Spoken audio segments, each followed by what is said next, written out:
The most important teachings of the Buddha, which form the core of Buddhism, can be summarized in a few key frameworks. The Buddha himself said that he only taught one thing: suffering and the end of suffering. Here are the most essential teachings, moving from the fundamental problem to the practical solution. 1.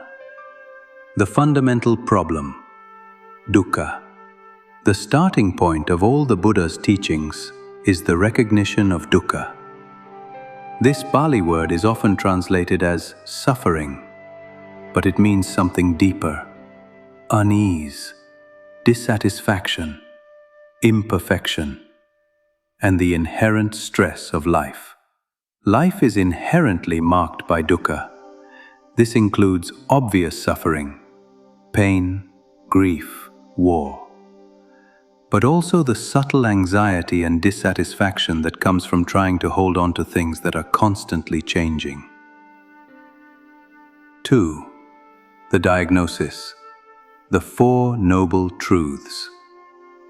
This is the foundational framework of all Buddhist thought, often compared to a medical diagnosis. The truth of dukkha, the diagnosis: suffering exists. Life, by its nature, involves dukkha, as described above. The truth of the origin of dukkha, the cause. The cause of this suffering is craving, tanha, and aversion. We suffer because we constantly crave for things to be different than they are. We crave pleasure, possessions, certain experiences, and even certain states of being. We also push away things we don't like. This craving is rooted in ignorance, avidya, of the true nature of reality. The truth of the cessation of dukkha, the prognosis. There is an end to suffering. It is possible to extinguish craving and aversion and achieve a state of liberation and profound peace called nirvana, nibbana. The truth of the path to the cessation of dukkha, the prescription. The way to end suffering is by following the Noble Eightfold Path. 3. The prescription, the Noble Eightfold Path. This is the practical guide to ending suffering. It's not a linear sequence, but 8 areas of life to be developed simultaneously. They are grouped into 3 essential trainings: wisdom, panya, right view, understanding the world correctly, particularly through the lens of the Four Noble Truths and the 3 marks of existence. Right intention, cultivating intentions of renunciation, letting go, goodwill, metta, and harmlessness. Ethical conduct, sila. 3. Right speech, abstaining from lying, divisive speech, harsh speech, and idle chatter. 4. Right action, abstaining from killing, stealing, and sexual misconduct. 5. Right livelihood, earning a living in a way that does not cause harm to others. Mental discipline, samadhi. 6.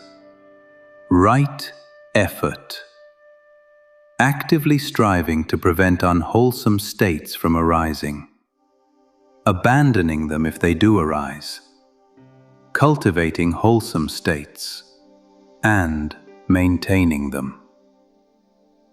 7. Right mindfulness, developing clear awareness of one's body, feelings, thoughts, and the world around you. the foundations of mindfulness. 8. Right concentration. Developing the ability to focus the mind single-pointedly, typically through meditation. 4. The view of reality. The 3 marks of existence. The Buddha taught that all conditioned phenomena, everything we experience, have 3 fundamental characteristics. Anicca, impermanence. Everything is in a constant state of flux. Nothing is permanent or static. Dukkha, suffering, unsatisfactoriness. Because things are impermanent, clinging to them leads to suffering. Anatta, not self. There is no permanent, unchanging, independent self or soul. What we consider the self is just a temporary combination of ever-changing physical and mental components. Understanding and fully realizing these 3 characteristics is key to wisdom and freedom. 5. The law of the universe. Dependent origination. Pratitya samutpada. This is a profound teaching on cause and effect. It states that all phenomena arise in dependence upon multiple causes and conditions. Nothing exists independently. The classic application is the 12 links, which describe how ignorance leads to suffering in a cycle of rebirth, and how by removing ignorance, the entire chain of suffering can be broken. In simple terms, because this exists, that arises. Because this ceases, that ceases. It emphasizes the interconnectedness of all things. In a nutshell. Problem. Life is unsatisfactory, dukkha, because we crave for impermanent things to be permanent. Solution. This suffering can end by reaching nirvana, a state beyond all craving. Method.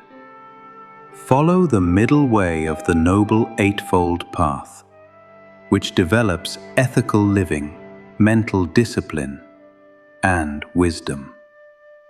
View. See the world as it truly is.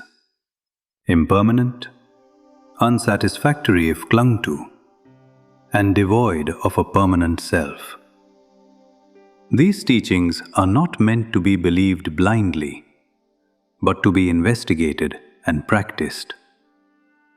The Buddha's final words were, "Strive on with diligence."